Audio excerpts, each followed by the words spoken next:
they always see themselves have a chance. So if you're Waterford, like the pressure that has been on them, because they had no momentum coming from the league, they tried out a few things, it didn't work. And basically coming into this, everyone was wondering, where are Waterford at? Are they going through this kind of second-year-itis, which some players would go through? Maybe a team after a great run would go through, always trying to reach the heights of the past, right? So suddenly now, all these injuries are here, which obviously they don't want. So I think it could be, listen, it's not a good thing, but if you're to look at any positive in it, you'd say, right, lads, listen, basically everyone is writing us off here. 7 or 8 of our players are gone. Let's just go out and just hurl, like you did as young lads, like you did when you won the Under-21 All-Ireland, like you do with your clubs. And maybe we'll see a Waterford team come with, like Austin Gleeson often talked about the pressure, say, that he felt last year after being hurler of the year the previous year. Like I would imagine all these Waterford players now, there's nobody giving them a prayer, not even a chance.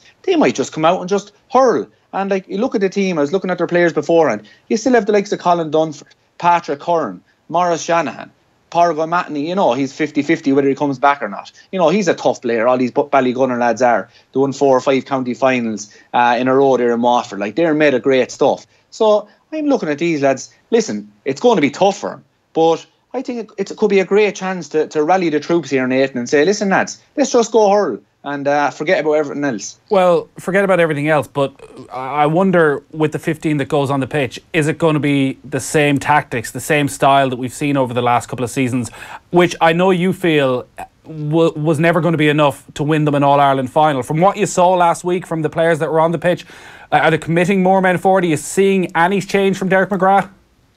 Yeah, well, you see, he's committed to that style. Now, they evolve, like Jimmy McGuinness did with Donegal, and it's not just a case of one lad sits back. Like, we've seen it right throughout the league. Tyg de Borca, when he actually won the ball and laid it off, he was gone sprinting down the field. You could see him midfield, centre forward. So it definitely has evolved in that they're not just doing the same thing all the time. They are attacking. Like, it's like the football. When they are attacking, they are attacking. There's no problem with that. It's just when they are defending, they just have so many guys back. So, listen, I think, like, they've 2 sweepers gone now. So it depends on how they would have trained up along. Like, I would doubt it very much if they could see into the future and say, listen, if Tyg de Borca was gone, we'd say, listen, we have Dara Fives. But I'd be very doubtful maybe that they were really looking that far ahead to say, what if Fives is gone as well? Who are we going to play sweeper? So, like, Conor Gleeson, like, I don't even know who they'd play as the sweeper in that backline. Like, the rest of them are nearly just hurlers where they take on their man and win that battle. Kevin Moore maybe would have been a choice if he had to be around, but I don't see really anyone else that could take on that role as a sweeper. So I think his hand might be forced come Sunday, and it might be just a case of, the other thing I would say, Nathan, is the one team I always felt were able to really beat the sweeper was this Tipperary team. They just seemed to have it. Whatever way they played, I never studied in great detail. It seemed to be that they nearly played the corners, they kept it out of the middle, and instead of the ball breaking, the likes of John McGrath, the likes of, we'll say, Callan or Bubbles or whoever is in the other corner, used to be able to win the ball first hand, so there was no breaks. And there was plenty of space. Like, we all know the Tipperary halfbacks, the 2 Mars, Brendan Mars back there now, they're well able to give great diagonal ball. So it might be a case of, listen, it hasn't worked against this Tipperary team especially. We don't have really an out-and-out third sweeper. So they might be forced to go out and just play kind of a more traditional style. Surely, Tommy, though, if you were to face a Tip team, we'll say, that played Limerick or played the first half against Cork, you'd say, we've half a chance here. These lads are a little bit out of sorts, but it looked like the second half just was the transformation of their season maybe that they needed, and you'd imagine they'll go up another ante in Waterford. It'll be like, geez, if we fall 5 or 6 points behind here in the first half, we're on a hiding, basically. Yeah, and you can't think like that, really, I suppose. I seen Martin Brettany talking about it during the week. It was regards to football. I think it was the Kildare footballers and maybe the Armagh footballers, just in relation to, looking at every little detail. That sometimes the first thing you have to actually do is just go for it. So it's grand getting every detail right if you're going for it as well. Like, there's no point in having, you say, your shot accuracy at 100%. There's no point in have your know where to exactly hit the ball, know where to be when the ball comes, if you don't actually go for it. The first thing you have to do is go for it. So I'd be thinking, like, that was a a huge example for me for Tipperary last weekend. Like Tipperary, as we all know, can make the ball talk, but maybe they were trying to think about it too much. Maybe they're trying to give too good a ball last weekend, and they forgot the number one thing you have to be to be a good hurler. The number one thing you have to be to be a good team is to have the courage, to have the bravery, to have the freshness. That when the ball comes in Championship, inter-county especially, you don't have time to think. You have to just go. So the ball is barely struck from an opponent or from your own half backline, you're gone. So I didn't see that in the Tipperary performance in the first half. You see John McGrath. Like, John McGrath to me is a stylist. He's one of, a great clubman again for Lockmore, like his brother Noel, and plays phenomenally, and with the footballers as well. But you see John McGrath in that second half, he was shoving lads around the place. And even in the last, the cornerback for Cork, he had a great game, and he's a great cornerback. His name slips me mind at the moment, but he's having a great season. But he just went down, he only missed the rise once, and he did everything right, in fairness to him. But in McGrath came out of the way you go, lays it off to the sub and over the bar. So I think for Tipperary, if they play like they did in the second half, don't even talk about how to play the game. Yeah. Them lads will hurl anywhere, and they turn on a sixpence. So I'd say to them guys, lads, first thing is, if you're not giving it socks in this first 5 minutes, you're coming off. And I don't care if you hit 10 miles. I don't care if you're not winning the ball. Just go for it.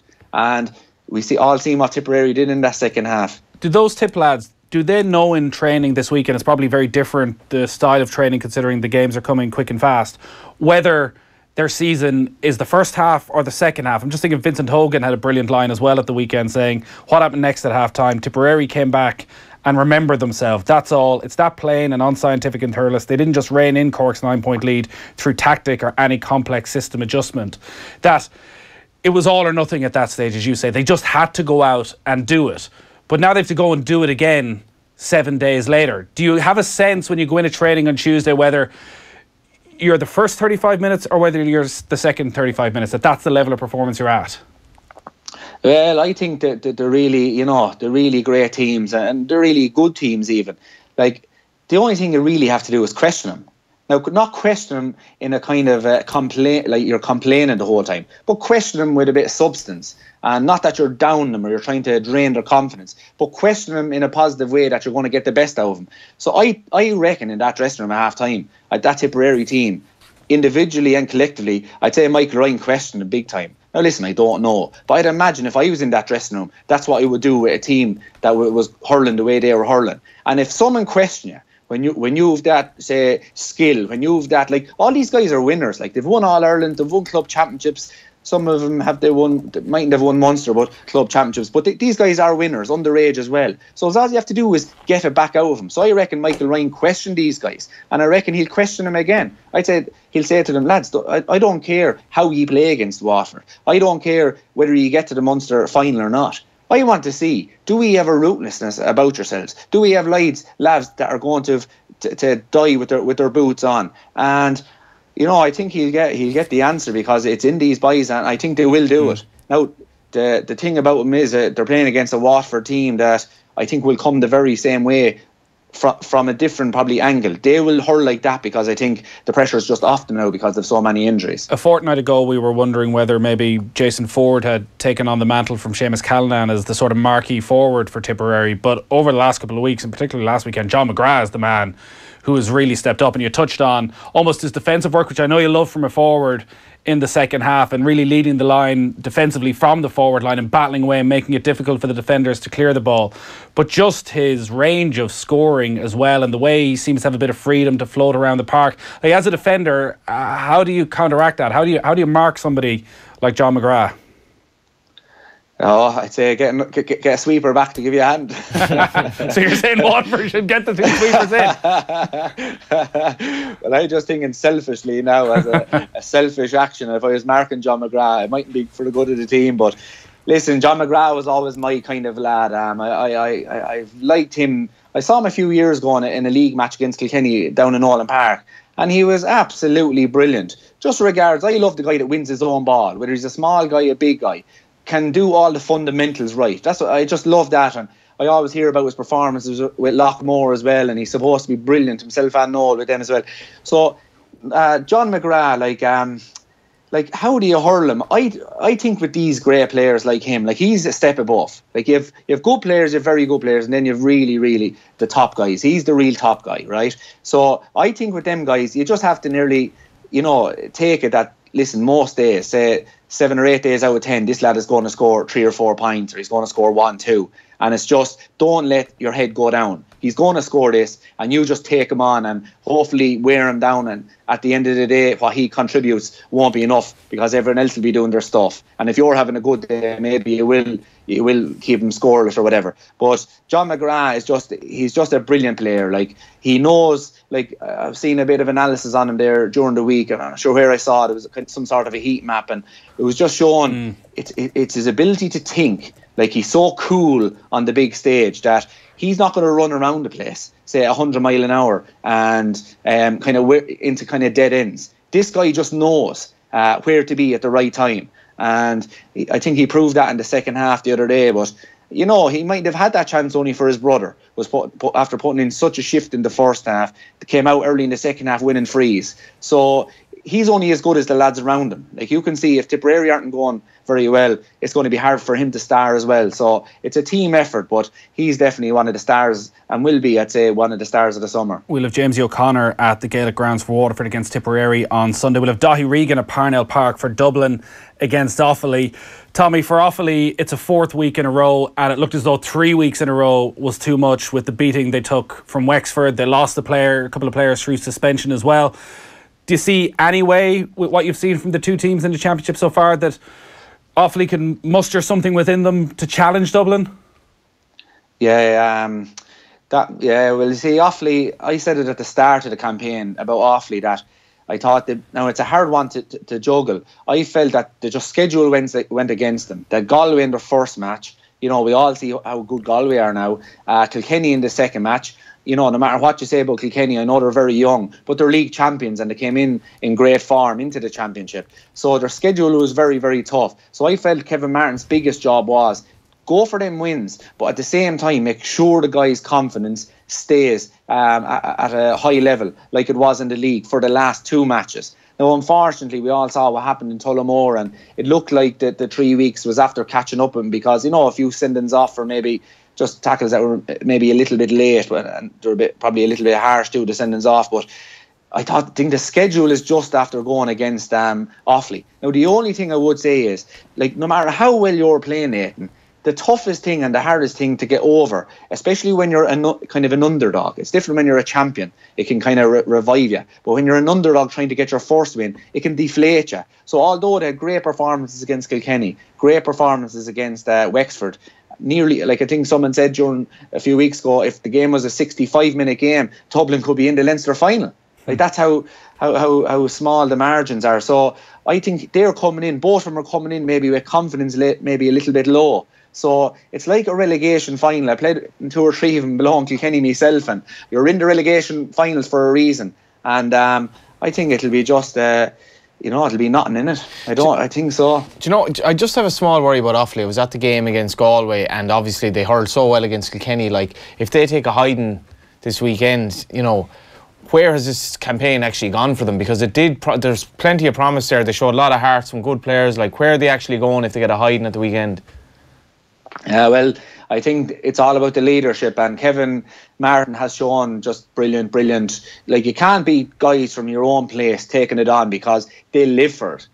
He came up through the ranks with Tullamore and through them great days with Offaly. So the Offaly is in his blood. Like, he just loves it. So I think, and it's all positive with Kevin Martin. Like, he doesn't focus on their small numbers or their smaller amount of clubs, maybe the bigger counties, their competition with football maybe within Offaly. He's always about the positive and trying to get the best out of them. So I wouldn't worry about it. It's going to be very harsh for him to get relegated. Now, I think, in my own opinion, there'll be too much. The hurling world are not happy with this relegation in Leinster, no matter where you're from. So I predict that will change anyway, whether that's a playoff between the Joe McDonagh Cup winners and the relegation, the guys that get relegated, or else just a straight 6-team Leinster Championship. Something should will have changed, happen, though, Tommy, because ultimately, listen, relegation happens in pretty much every sport, and Offaly were beaten by 24 points last time out against Wexford. if they're not good enough to compete, if they're not good enough to win a game during a championship, well, give somebody else a chance. Yeah, but what would you say about who comes last in Munster then? Maybe that's the bigger issue. Standards, isn't it? Though it's total. I mean, there's no way in the world of God they'd ever bring this in Munster, Tommy. Yeah, you see, now listen, I can understand both. Like, what no one factored in was how well Offaly were going to hurl in the league, we'll say. But you see, you have to, like, you don't realise it until you actually go to these places. Like, so you see what hurling means to them. Like, and if, like, listen, it mightn't be for the greater good of the Leinster Championship that a team is getting beaten, but like, if that's what drives on them Offaly people, well then listen, they've done everything they can since for many years to deserve a chance to I suppose to do this. And now the only thing I would say is, like, I'm from a club, Tullaroan. We were relegated, a proud senior club. We were relegated in 2014, and it was one of the dark days for the club. But we were only winning one match a year, and we don't want to go down. Tough old winter after. But since we've been down, we haven't been lucky enough to win it and come back up. But hurling is blossoming again, because we're going out against teams that are the same kind of calibre of ourselves. So we're winning more matches, I suppose, than we're losing. So that drives on, guys. Like, I know some people mightn't agree with what I say, but winning is so important, because I know it's all about, getting people games and everyone getting a chance. But I rate winning so high in that list of satisfaction and enjoyment of the game, because no one likes losing, no matter what you're doing. So yeah, there's points for you could kind of make an argument for both sides, really, Nate. And maybe like the Joe McDonagh Cup champions, they mightn't like to hear this, but maybe if they do the same thing, if Kerry win, they have to have a playoff. I think it is with the Munster team. Well, let's have the winners of the Joe McDonagh maybe having a playoff with whoever gets relegated out of the Leinster Championship. Maybe that would be fair. I don't know, Yeah. Johnny's keen to talk Galway. They take on Wexford at Wexford Park, 5 o'clock on Saturday evening. Both these sides have won their opening 2 games. An awful lot of compliments coming in for Galway with the manner that they beat Kilkenny last weekend, that it was, dare I say it, almost a Kilkenny-esque performance with the efficiency they showed. You were at the game with time to think about it, look back. What have Galway changed from the team that won the All-Ireland last year? I'd say their belief has gone up, I'd say 2 or 3 notches, Nathan. Like, they still have the same physique, they still have the same hurlers, they still have the same ability, but they seem to be just saying, listen, this is my time now, this is my land, you're up here in Pearse Stadium, there's no one going to boss me around here today. And that's the attitude it looked like for me from the outside. Now, I thought they were brilliant. Like, from, I suppose, my analysis of the game, I don't get too deep into the tactics or the stats as such. I love the fundamentals, the ability to win your own ball, the ability to score, the ability to hook and block, the ability to chase your man when you shouldn't be chasing him, you should be giving up. That's what they're my principles, probably from the coaches and managers that have coached and managed me down through the years. That's what I've learned off them. And Galway had all of that last Sunday, and it was a joy to watch him, and even watching the game as a Kilkenny man, you have to respect them. Like, they were doing what you wanted. They were aggressive within the rules of the game.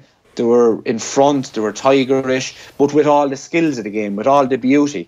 And I thought, and I said it many times last Sunday, if you're a young player, you should watch that match over and over again, because it was what all young players should be, I suppose, striving to be. Now, there's a warning out there, Nathan. That's last Sunday. There's many more games, and it's not going to be like that for them all year. I can guarantee you that. Sitting here tonight in Tullaroan, they're going to be questioned in matches for the rest of this championship. Will it be next Saturday night? I reckon there'll be questions asked of them, all right, but there's no they're not out of the championship if they lose. The real one will come, I reckon, in the All-Ireland, say, quarter-final or semi-final, depending on which one they're in. There'll be real questions asked of them then, but because what they could fall into the sense of is, geez, this is actually becoming easy. They'll find out. How do you balance that out? Because with the exception of Kilkenny, we've seen teams struggle to go back-to-back in the All-Ireland Hurling Championship. So Galway, it's such a long wait. They had such brilliant celebrations at finally winning the Liam McCarthy. It's a different test for Micheál Donoghue to take that confidence that we saw last Sunday, that yes, we are the best players in the country, but also to realise you'd still need the application every... Is there any insight you can give us into what you could actually do to sort of keep the feet on the ground? Yeah, I would. I'd remind them of the All-Ireland semi-final last year when Conor Whelan got that hooker block on it was either Mickey Cahill or Brendan Maher. I still haven't found out which of them it was, but he shouldn't have done it. He chased back 40, 50 yards. They won that game was by a point. Joe Canning in the last few minutes. Joe Canning got a lot of publicity for the last 10 minutes against Galway, but there was one chance where he shoved Austin Gleeson, a great player who have great time for as well, out over the line when it wasn't going well for Joe in the All-Ireland final. And next minute he put a sideline. I think the sideline went over the bar. Like, it's the small things like that turn their season, and that's the reason they won. So if you're from Galway, you'd be just reminding them, and even go back the year before that when Tipperary put him out of the championship. Remind him of when Tipperary did it to him when I think it was Lara Corbett scored a winning point, or was it Pa Burke. So I'd remind him, like, it won't be too hard to go back and find matches where Galway lost when they should have won. So I think Micheál Donoghue, he's very impressive to me anyway for the last 2 years. What I keep hearing off these Galway guys is it's the next match. See Pádraig Mannion in the paper during the week, and it was still the same kind of thing. Good stuff coming out of him. So I think their feet are on the ground anyway so far, and it'll take a good team to stop them, but there's good teams out there. What's Wexford Park like from the Galway perspective? They wouldn't be accustomed to playing there at all in Leinster Senior Championship hurling, and I suppose if you look at Galway, they'd play either in Croke Park or Portlaoise or Tullamore, places where they're going to be vastly outnumbered in a partisan home crowd. And as a Galway man, that's something I'd be slightly worried about. It'll be something a little bit new to these lads. Yeah, you hit the nail in the head there. It is not Wexford Park they should be afraid of at all. It is the Wexford supporters, because it'll be like going down into I don't know what ground over in. Go on, do it. Call them savages. But they're so passionate. But it's real passion. It comes from a love of their clubs. Like look at Owl Artabala down in Wexford. Like, I don't think they play a whole lot of football. I remember, I used to know Rory Jacob well when I was younger, and his older brother Mick and his father Mick, like, just steeped in it. These guys live for hurling. That's the way they are down in Wexford. And when you have that kind of an attitude, it radiates from your supporters. Like, I always found there, when the supporters were complacent, your own supporters, you had to deal less with them. So if I thought during when we were going well that time, if the supporters were starting to kind of get complacent, I'd be trying to stay away from them, pass myself but walk away. Well, it's the opposite effect as well. If you have your supporters driving you on and saying, listen, bring these Wexford lads down into Wexford Park, we'll show them out in the stands, you show them on the pitch, that'd drive you on. And when Lee Chin or Rory O'Connor scores a point, you'll hear the whole of Wexford. They'll be down in Rosslare and Corraclough, and they'll be everywhere in Wexford roaring them on. And that's a dangerous thing. And like, I suppose I've spoken about it a little bit at the start of the round robin series. How good is this home and away record? What way is that going to pan out? Well, if I was to pick, I'd say the most dangerous home ground to go to, I would say Wexford Park, because it'll be worth 5-6 points to that Wexford team. But the key thing they'll have to kind of have a good start, give them something to shout about. If Galway get a good start, it might quieten them straight away. So Wexford and Davy, Davy, he won't be quite in that dressing room coming out, so they'll be ready, I'd say, for the first few minutes. We got to go, Tommy, but a couple of quick things. A text in from Dave in Kildare. Tommy, I'm out walking the dog here. Started out casually, but I'm frothing now and shouldering all before me, raring to go, says Dave in Kildare. And at the hurling show back tomorrow on all our social channels with Shane Stapleton from 12:30. The very best analysis around. And they've been running a poll, Tommy, and Shane has asked me to get the definitive answer. So after Anthony Nash's incredible save against Bubbles last weekend, got us wondering ahead of the hurling show tomorrow, who's the best goalkeeper in the game right now? They're running a poll. The nominees: Owen Murphy, Stephen O'Keefe, Anthony Nash, or Colm Callanan. Yeah, it's Nash sure has Everton. Owen Murphy has Everton. Get off the fence, Tommy. Listen, I won't sit in the fence on this. I'd say Murphy. Whoa, he's sticking with his own. Yeah, well, I've seen him, and I've marked him even out the field there this year in the club, and he just has it all. And there's not much, there's not much between the two of them now. I won't lie to you, but this guy's a small lad. He's probably smaller than Nash, but he's able to jump up and catch puck outs over the crossbar. He did it against Waterford there a few years ago, and it's Murphy, but with I'll say that with kind of experience. What characteristics do you look for in a goalkeeper behind you? What are the characteristics that define their greatness? The first thing would be safety. That when that high ball goes in, that 9.9 times out of 10 they're going to catch the ball or make it safe. After that, I think to be able to stop the ball one-on-one is crucial. Like Brendan Cummins was unbelievable at it. I'd say the best goalie I ever seen really was Damien Fitzhenry from Wexford. I played. We play a cancer match every year. Jim Bulger, the Wexford man there, he's the horses in Kilkenny up in Muckalee. He runs himself and Davy Russell a charity match for cancer every year. And I've played with Fitzhenry, and I played Railway Cup with him as well. That man is just incredible, and he's getting better with age. So and he was brilliant at the one-on-ones and diving to the top corners and that. So yeah, I'd say safety first, then one-on-ones. That's one little worry. Nash is the best puck out in the game. I will definitely say that about him. That's one little worry I'd have for Galway, because I think Callan was a very he was a cooling influence on them. He's the only player in the team on the panel that's older than me actually, and that's showing how old he is. And Scahill came back in, and Scahill will be a bit of a character now. So that'll be a slight worry for me in Galway. I just think that there was a more steadying influence when Callan was on the team. Tommy, but I saw Scahill. I played with him out in Chicago in the Super 11s there in 13. I'd say you get on well together, do you? We actually did. We used to myself, Aidan Hart and himself, and we used to sit. We got on well. It was great crack. The bus wasn't quite, we'll put it that way. Some horse of a man, as they say. Exactly. He is. Tough man. John Snow is back beside you again. Is that just any particular reason somebody's going to die this weekend? He's there because I predicted it at the start that this championship would be like the Game of Thrones, Nathan, and it's proven to be. We'll see that with Cork and Limerick again next week. Big Gun being beaten, Tipperary and Cork drawn last weekend, Kilkenny getting beaten. So I just put that up to remind our viewers that sometimes my predictions do go well, but more importantly, you see them clocks behind me. Yeah, go on. I was going to ask you about the clocks. Bring back the tournaments. The tournaments have to come back for club hurlers, because see the one up there, I think it's on your left, the goalie type of one? Yeah. That was the Three Castles tournament 1988. Does it have any hands though? It doesn't seem to be in function and order. No, it's not, because 1988 it was won in. 1988. 30 years ago. Won it 20 years ago. And the one beside it is 1992, Nathan. Three Castles are a junior club here in Kilkenny, but they had brilliant tournaments back then. And I think it's up to the clubs now. There's no club action really going on at the moment. Bring back the tournaments, Nathan, because... What do you mean by a tournament? Get together over a weekend and go travelling? Exactly. So we'll say the likes of maybe Thurles Sarsfields to bring in 3 or 4 teams from Kilkenny, 3 or 4 teams from Cork, or 3 or 4 teams from Wexford, and you have a tournament there with 11 or 12 teams. I know Johnstown, JJ Delaney's club, PJ Ryan's club below, about 10 miles over the road. They have a brilliant tournament coming up there. There's a few neighbouring clubs, and we're all looking forward to it. We need these kind of tournaments to bring back the meaningful games for the clubs.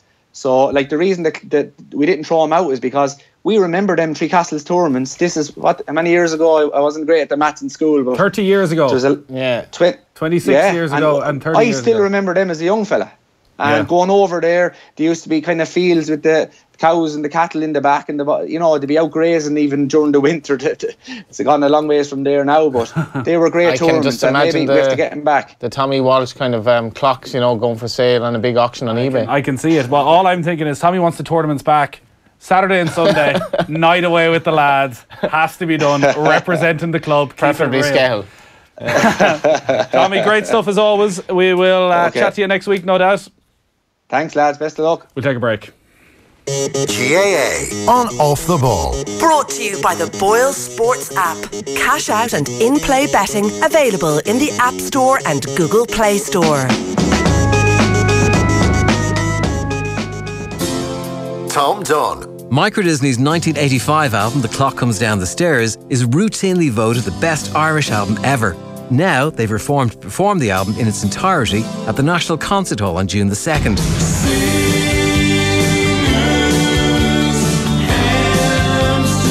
That date sold out in minutes, but this week on the Tom Dunn Show, I have tickets to a smaller warm-up show the night before.